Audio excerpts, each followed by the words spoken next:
everyone, welcome to another video of Insight Research Analytics. അങ്ങനെ 2025 കേന്ദ്ര budget പ്രഖ്യാപിച്ചിരിക്കുകയാണ്. കേന്ദ്ര ധനകാര്യ മന്ത്രിയായിട്ടുള്ള ശ്രീമതി നിർമ്മല സീതാരാമനാണ് പാർലമെന്റിൽ വെച്ച് ഈ അവതരണം നടത്തിയിരിക്കുന്നത്. അപ്പോൾ ഇന്നത്തെ ഈ വീഡിയോയിൽ നമ്മൾ ചർച്ച ചെയ്യാൻ പോകുന്നത് ബഡ്ജറ്റ് റിലേറ്റഡ് ആയിട്ടുള്ള കുറച്ച് കാര്യങ്ങളാണ്. അതിൽ ഒന്നാമത്തെ ഏറ്റവും ഇമ്പോർട്ടന്റ് ആയിട്ടുള്ള ഒരു പ്രഖ്യാപനം, 12 ലക്ഷം രൂപ വരെ വരുമാനമുള്ളവർക്ക് യാതൊരു ഇൻകം ടാക്സ് കൊടുക്കേണ്ടതില്ല. അതായത് മന്ത്ലി 1 lakh സാലറി കിട്ടിയാലും ടാക്സ് ഒന്നും കൊടുക്കേണ്ട ആവശ്യമില്ലെന്നർത്ഥം. ഇത് ആളുകൾ കൂടുതൽ പൈസ ചെലവാക്കാൻ കാരണമാകുന്നു. അവർ ഇൻവെസ്റ്റ് ചെയ്യാൻ തുടങ്ങുന്നു. ഒന്നില്ലെങ്കിൽ പണം ബാങ്കിൽ നിക്ഷേപിക്കുന്നു, അല്ലെങ്കിൽ സ്റ്റോക്ക് മാർക്കറ്റ്, മ്യൂച്വൽ ഫണ്ട് പോലെയുള്ളവയിൽ ഇൻവെസ്റ്റ് ചെയ്യാൻ തുടങ്ങുന്നു. ഓട്ടോമൊബൈൽ മേഖലയിലും ഇത് മാറ്റങ്ങൾ ഉണ്ടാക്കും. സൊസൈറ്റിയിൽ, നമ്മുടെ എക്കണോമിയിൽ ക്യാഷ് ഫ്ലോ ആണ് ഇതുകൊണ്ട് സംഭവിക്കുന്നത്. അതുകൊണ്ട് തന്നെ നമ്മുടെ എക്കണോമിക് ഗ്രോത്തും കൂടും. ഇനി 12 ലക്ഷം രൂപ വരെ വരുമാനമുള്ളവർക്ക് ധൈര്യമായി ഇൻകം ടാക്സ് റിട്ടേൺ ചെയ്യാം.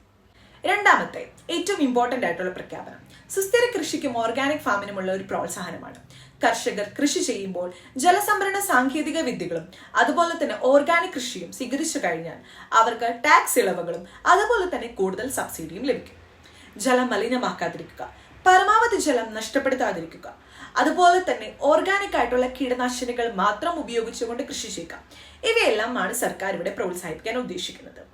പാരിസ്ഥിതികമായ കൃഷി മെച്ചപ്പെടുത്തുവാനും ആരോഗ്യപരമായിട്ടുള്ള കാർഷിക ഉൽപ്പന്നങ്ങൾ ഉൽപ്പാദിപ്പിക്കുവാനും സർക്കാർ ഇവിടെ ലക്ഷ്യമിടുന്നുണ്ട്. 1 ലക്ഷം കോടിയാണ് ഗ്രീൻ എനർജി ഡെവലപ്പ് ചെയ്യാനായിട്ട് സർക്കാർ മാറ്റിവെച്ചിരിക്കുന്നത്. Solar energy, wind energy, green hydrogen തുടങ്ങിയ പദ്ധതികളിലേക്കാണ് ഈ പൈസ ഉപയോഗിക്കുന്നത്. ഇലക്ട്രിക് വെഹിക്കിൾസിന്റെ ഉപയോഗവും വിൽപ്പനയും എല്ലാം സർക്കാർ പ്രോത്സാഹിപ്പിക്കുന്നുണ്ട്. അതുപോലെ തന്നെ വീടുകളിൽ സോളാർ സ്ഥാപിക്കുക, ഇന്ത്യയുടെ ഇന്ധന ഇറക്കുമതി കുറയ്ക്കുക, മലിനീകരണം കുറയ്ക്കുക എന്നിവയൊക്കെയാണ് ഇതിലൂടെ സർക്കാർ ലക്ഷ്യമിടുന്നത്. അടുത്തൊരു ഇമ്പോർട്ടന്റ് ആയിട്ടുള്ള പ്രഖ്യാപനം സ്റ്റാർട്ടപ്പുകൾക്കും ഡിജിറ്റൽ നവീകരണത്തിനും വേണ്ടിയാണ്. AI, ഫിൻടെക്, ബയോടെക് എന്നീ മേഖലകളിൽ ഒരുപാട് ടാക്സ് ഇളവുകളും അതുപോലെ തന്നെ നിക്ഷേപത്തിനുള്ള പ്രോത്സാഹനമാണ് സർക്കാർ ഉദ്ദേശിക്കുന്നത്.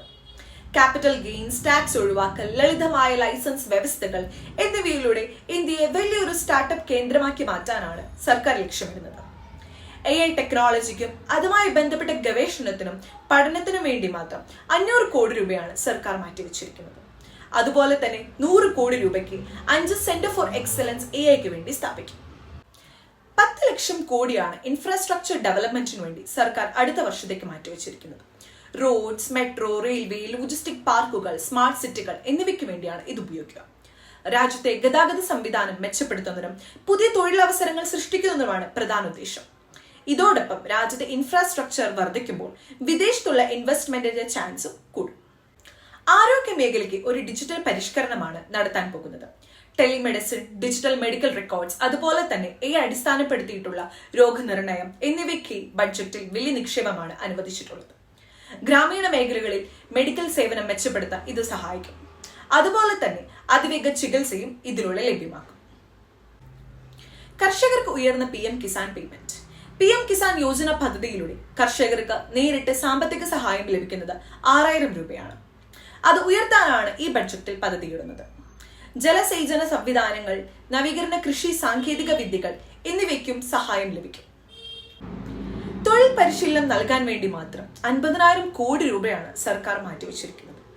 AI, data science, robotics, green energy എന്നീ മേഖലകളിലായിരിക്കും സർക്കാർ കൂടുതലായിട്ടും യുവജനങ്ങൾക്ക് തൊഴിൽ പരിശീലനം നൽകാൻ പോകുന്നത്. അതിനു വേണ്ടിയിട്ടാണ് 50,000 കോടി സർക്കാർ മാറ്റിവെച്ചിരിക്കുന്നത്. സൈബർ സുരക്ഷയ്ക്കും ഡിജിറ്റൽ സുരക്ഷയ്ക്കും വേണ്ടിയുള്ള വിപുലമായ നിക്ഷേപങ്ങളാണ് സർക്കാർ ഈ ബഡ്ജറ്റിൽ കൊണ്ടുവന്നിട്ടുള്ളത്. നമ്മുടെ രാജ്യത്ത് ഏറ്റവും കൂടുതൽ നേരിടുന്ന ഒരു വെല്ലുവിളിയാണ് സൈബർ ക്രൈംസ്. നിങ്ങളുടെ പാൻ കാർഡ് പുതുക്കണം, നിങ്ങളുടെ SIM ഡീആക്ടിവേറ്റ് ആകും, നിങ്ങളുടെ ബാങ്ക് അക്കൗണ്ട് ബ്ലോക്ക് ആകും, നിങ്ങളുടെ ആധാർ റിന്യൂ ചെയ്യണം എന്നിങ്ങനെ പറഞ്ഞ് പലതരത്തിലുള്ള തട്ടിപ്പുകളാണ് ഇപ്പോൾ നടക്കുന്നത്. ഇതോടൊപ്പം തന്നെ ഹാക്കിംഗ്, പല രീതിയിലുള്ള വെല്ലുവിളികൾ നമ്മുടെ രാജ്യം നേരിടുന്നുണ്ട്. അപ്പോൾ ഇതിനെയെല്ലാം തടുക്കാൻ വേണ്ടിയിട്ടാണ് വളരെ അഡ്വാൻസ്ഡ് ആയിട്ടുള്ള AI ബേസ്ഡ് ടെക്നോളജി യൂസ് ചെയ്ത് വലിയൊരു പദ്ധതിയാണ് നമ്മുടെ സർക്കാർ ഈ ഒരു ബഡ്ജറ്റിൽ കൊണ്ടുവന്നിരിക്കുന്നത്. മുതിർന്ന പൗരന്മാർക്കും വാടകക്കാർക്കും, അതായത് എന്തെങ്കിലുമൊക്കെ പ്രോപ്പർട്ടി വാടകയ്ക്ക് കൊടുത്ത് അതിൽ നിന്നും വാടക വരുമാനം ലഭിക്കുന്നവർ, അവരുടെയൊക്കെ TDSന്റെ ആ ഒരു പരിധി ഉയർത്തിയിട്ടുണ്ട്. ഇതിൽ ഈ പറഞ്ഞത് കൂടാതെ ഇനിയും ബഡ്ജറ്റുമായി ബന്ധപ്പെട്ട് ഒരുപാട് കാര്യങ്ങളുണ്ട്. എന്തായാലും നിങ്ങളുടെ അഭിപ്രായങ്ങളൊക്കെ കമന്റ് ബോക്സിൽ രേഖപ്പെടുത്തും. മറ്റൊരു വീഡിയോയിൽ മറ്റൊരു വിഷയമായി നമുക്ക് വീണ്ടും കണ്ടുമുട്ടാം. Thank you.